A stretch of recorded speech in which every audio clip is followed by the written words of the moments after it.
Bonjour à tous, c'est Fred, j'espère que tout le monde va bien. On se retrouve bien évidemment aujourd'hui le 25 octobre 2026 pour suivre les péripéties du FC Sud-Tyrol. Nous en sommes maintenant à la 4e saison. Dans cette vidéo, on va aborder bien sûr les transferts, quels sont les joueurs qui nous ont rejoints, ceux également qui sont partis. On fera également le bilan des matchs qu'on a disputés, le point au niveau du classement et pour finir, bien sûr, l'inévitable point sur les performances individuelles de nos joueurs. Alors on va commencer tout de suite par le bilan du mercato. Comme vous le savez, on est un club pauvre, on n'a pas d'argent, les dirigeants ne mettent pas un rond dans le club. On doit donc se débrouiller pour trouver des solutions à nos problématiques de recrutement. On avait à cœur de renforcer l'effectif, donc pour des montants qui étaient très bas, voire même pour des montants dérisoires. J'ai donc fait le choix, encore une fois, et pour la 4e année consécutive, de m'orienter vers des joueurs libres avec des salaires qui sont quand même toutefois peu importants. La première recrue est un joueur allemand. J'avais besoin d'un joueur de rotation pour suppléer Simone Davi lors de blessures et lors de matchs de suspension. J'ai jeté mon dévolu sur Lennart Zibora, joueur allemand, qui a une carte qui est plutôt intéressante. Bon, clairement, c'est pas un crack. Il coûte un petit peu cher, mais c'est le seul que j'ai vraiment trouvé, en tout cas, intéressant à mes yeux. Ce sera un joueur de rotation parfait pour rentrer en fin de match, ou éventuellement, comme je l'ai dit précédemment, suppléer lors des matchs où Simonet sera absent.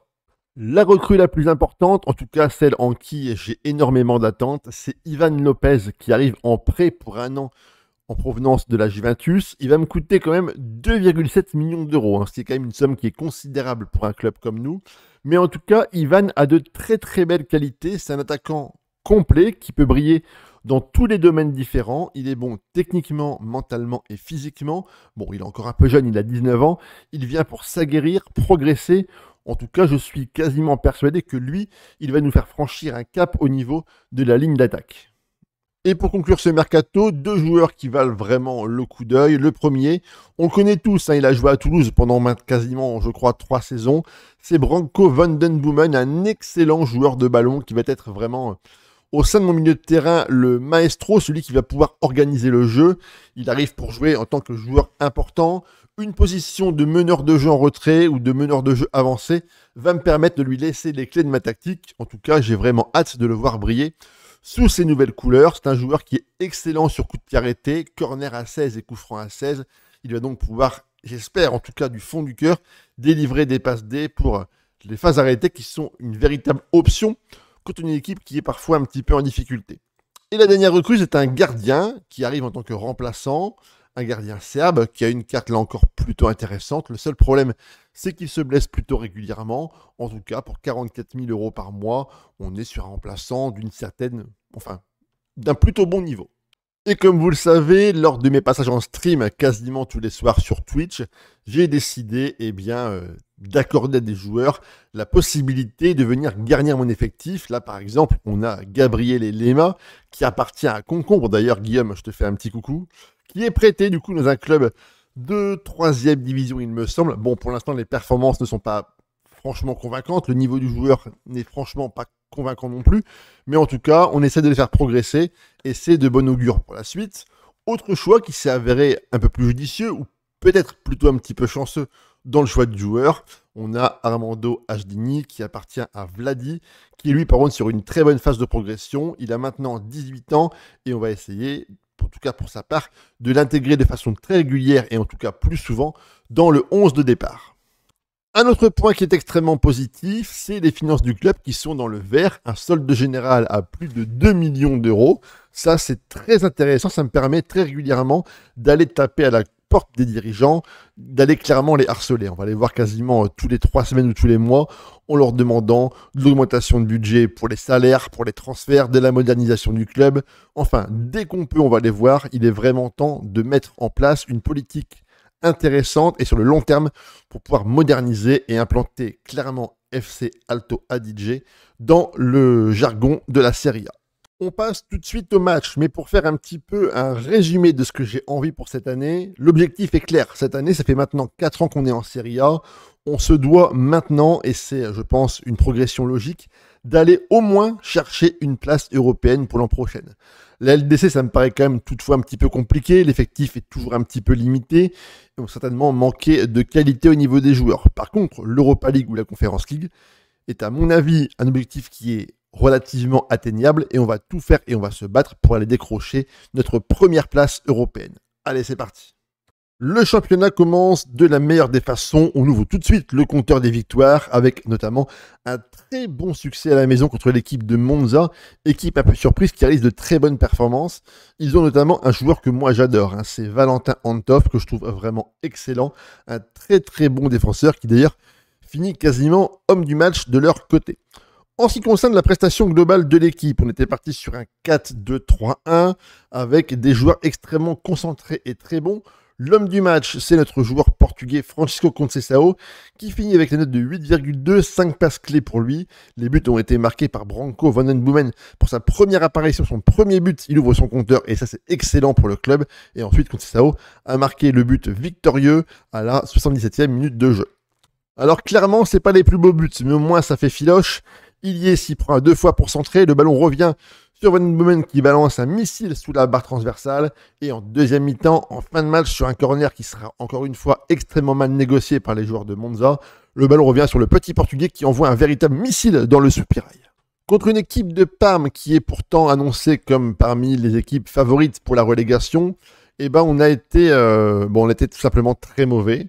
En tout cas, on peut les féliciter, eux, ils ont vraiment été excellents pendant la rencontre, avec notamment un excellent Churandi Sambo qui a fait danser la samba à toute ma défense pendant l'intégralité de la rencontre. On perd 1-0 sur un penalty en fin de match. Enfin, dans cette rencontre, franchement, vu les occasions, on pouvait vraiment pas espérer mieux. Contre le Genoa, victoire à la maison devant nos supporters. Les 2 premiers buts d'Ivan Lopez, on espère que ce sera les premiers buts d'une très longue série. Victoire 3-0 avec un but bien sûr de l'inévitable lion indomptable James Leasiliki qui a prouvé qu'il était encore une fois un joueur important. Collectivement, c'était très solide. Tous les joueurs ont été plutôt brillants dans la rencontre. On a eu quand même au niveau de la possession un match plutôt équilibré. En revanche, en termes de prestations individuelles, là, on a été largement supérieur à eux. On a été très bon dans les dribbles, la percussion, le jeu défensif, les phases de coups de pied arrêtés, mais également sur la finition. Enfin bref, une rencontre sur laquelle on doit normalement pouvoir s'appuyer pour enchaîner et à obtenir toujours de bons résultats. Contre l'équipe de Palerme, ce qu'on peut dire, c'est que les joueurs offensifs n'ont pas brillé, puisque la majorité des notes positives sont à mettre au crédit des joueurs qui ont évolué devant le gardien. Les 2 goals d'abord ont été très bons. Casten et Ravaglia ont su préserver leur but avec de très nombreux arrêts. Quelques tirs qu'ils ont su parfaitement bien négocier. L'homme du match, c'est Simone Devi, côté gauche, qui était vraiment intenable. En tout cas, les joueurs défensifs ont été bons. Offensivement, on voit bien que de part et d'autre, c'était vraiment plus que limite. Contre l'équipe de Sassuolo, par contre, devant nos supporters, on avait pourtant ouvert le score grâce à Ivan Lopez, avant de craquer en fin de match sur un but à la 94e minute de jeu, ce qui reste encore une fois une prestation relativement frustrante, tant on aurait dû s'imposer. Et contre l'équipe de la Lazio, on vient perdre 2-0. Butaro était averti très tôt dans la rencontre, ainsi que Padilan. Enfin, globalement dans la rencontre, le fameux Valentin Carboni, qui a une carte absolument fabuleuse. À chaque fois qu'on le joue, il nous fait horriblement mal. Et encore une fois, eh bien, il n'a pas dérogé à cette règle. Carboni contre Alto Adige, c'est quasiment un but par match. Contre le Milan maintenant, on a réalisé une prestation globalement assez aboutie. On leur a tenu tête pendant 80 minutes avant que Conceição débranche encore une fois les fils du cerveau. 2e carton rouge en 3 matchs qui a permis directement à Osimhen de marquer d'ailleurs à la 81e minute de jeu. Et derrière, on a pris ce but du 1-0 et on n'a jamais été en capacité de pouvoir se montrer aussi dangereux et de pouvoir revenir au score. Franchement, c'est dommage. Contre Cagliari, c'est maintenant notre tour de venir remporter la rencontre en toute fin de match grâce à un but de Branco à la 92e minute de jeu. Franchement, ce résultat, ça fait du bien. L'action démarre sur une touche de Padilan qui passe pour Moreno, qui va centrer pour Helgason, qui vient inscrire sa spéciale en rentrant dans la surface de réparation. Perrin est battu. On va ensuite concéder l'égalisation sur un très bon débordement et une passe magnifique pour Kuol qui vient crucifier Lino Casten d'une frappe à terre. Et en fin de rencontre, on a lancé toutes nos forces dans la bataille et c'est Van den Boomen sur un coup franc contré qui marque le but du 2-1. Alors, pour le moment, on fait preuve quand même d'une très très grande irrégularité. On a du mal à enchaîner les rencontres et surtout à s'imposer sur une série de plusieurs matchs. Et ça, c'est tout de même un petit peu inquiétant pour la suite. Bon, Soyons rassurés et soyez rassurés, au niveau du classement, pour l'instant, tout se passe bien. On est 9e, on est uniquement à 3 points de la 3e place, c'est pas non plus un scénario catastrophique.